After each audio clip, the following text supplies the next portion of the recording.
jaarsa keessa manatti hidhadhaa waa sadii manatti hidhadhaa narra fuudhe jettanii iyyuun duratti shamarran teen yookiin hawwanni teenna waa sadiin jaarsa keessa manatti hidhadhaa. Tokkoffaa dhiirri amala isaatti uumama rabbi isaaf kenne keessatti malika ta'uu barbaada takkaahu mootii ta'uu barbaada. Kanaafuu malikummaa isaa kenniif yookiin mootummaa isaa kenniif rabbiin haala ilma namaa irratti uume kana rabbiin beeku dhiira kamillee malika akka inni ta'u addunyaa tanarratti carraa kenneefira. Hundi isaatu mana isaa keessatti dhiirri malika. Waan caammaa xaraguuf, waan mootummaa ta'eef, waan dammoo dhagaa cabsuufi miti. Waan dhiira ta'eef qofa malika ta'uu barbaada. Mootummaa kee ta'uu barbaada. Waan dhiira ta'ee si fuudheef qofa. Waree barkeel waan fedhe dhagaa haa cabsu, lissuroo haa dalagu, doktora haa ta'u, waan fedhe haa ta'u. Malika godhiin kabajii jechuu kiyya. Keessattuu bakka sadii dubartoonni dhiira kabajaa. Yoo bakka sadii sanii irratti hin kabajin naan hin boohinaa. Tokko keessummaa biratti kabajaanii. Keessummaa biroo isin jedhu hiriyaa isaa biratti. Tasumallee ittiin qalladin, qalbii hin taanellee ittiin hin jedhiniin. Lammaffaa maatii isaa biratti.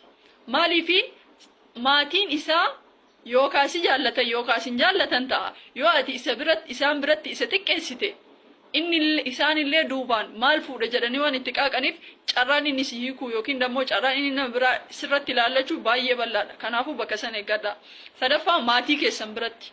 Maatiin keessan siif maatii haa ta'u malee isaaf soddaa akka ta'e hin dagatiin. Kanaaf soddaa biratti namni uumamaan kabajamuu ammoo niin fedha. Kanaafuu tokkoffaa mootummaa godhaanii kabajaanii bakka sadan sanitti jechuudha. Meeqaa kenna tokko abbaan manaa keessan alaa dhufe waan inni harkaa qabu san irraa lafa keettanii takkaahuu qeebaltan. Meeqaa keessantu yoo hiriyaa isaa hojii inni dhufe mataa isaa dhungattanii ol. This not a shame. Shamii miti waan kana. Lammaffaa nyaata isaa eegiif. Dhiirri garaa jaalata waliin somnu. Dhiirti garaa ni jaallatti. Garaa isaaniitiin bakka diriiraa yaaqum. Dhiirri guyyaa lama si obsuu ni danda'a. Guyyaa sadi akkas si obsuu danda'a. Garuu irra deddeebiidhaan nyaanni nagahaa manaa dhiyaataaf hin jiru taanaan beekisi osoo hin tahin tamana nyaataatti nyaata biraa nyaate sanillee ni hawwa. Isa reality kun uumama isaaniiti. Kanaafuu nyaata isaanii eegaafi baay'ina xiqqeena jechuun qulqullina nyaata isaanii eegaafi. Nyaata isaanii yeroodhaan qopheessaafi.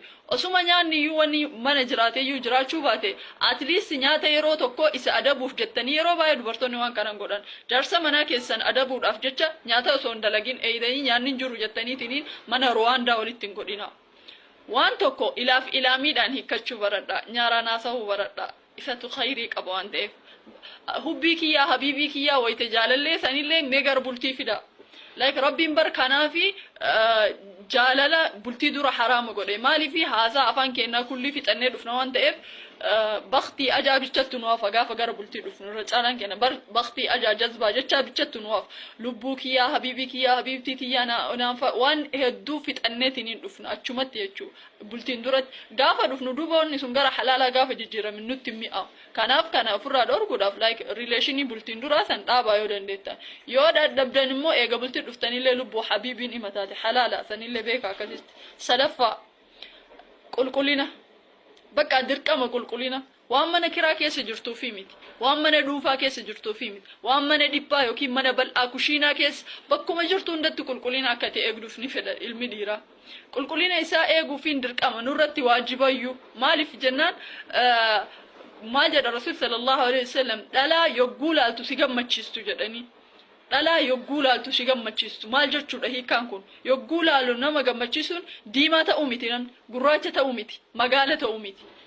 Qulqullina nama tokko amma yoo akka fedhe bifni isaa jiraate nama nuti akkanumatti isa laaluu feenu jira yoo inni qulqullina qabaate. Ilmi namaa kun uumamaan qulqullina waan qabu ni jaallata. Kanaafuu mana kee qulqulleessuu of qulqulleessuun sirratti dirqama haa ta'u. Waan tokko tolerate sin godhu ilmi dhiiraa yeroo baay'ee. Waan ati ilmaan yookiin ijoollee baay'ee qabduuf isaan san tiriit gootuuf nama qaliila namni waan san si hubatu. Yoo ati akka feete of gad dhiiftu taate tolerate baay'een isaanii sin godhan. Osoma tolerate godhanii ilmaanuma isaaniitiif akkana taati jedhanii garuu qalbiin isaanii waa yaaddi. Qalbiin isaanii sun akka hin yaanne akka manatti gadi dhaabattuuf jaarsa kee manatti hidhadhu. Akka bittuu hin laalu waan gaarii sirraa argu fuula keetirraa akkaataa uffannaa keetirraa. Uffannaa alatti ilmi namaa godhatu kun martinuu halaala mana keessatti.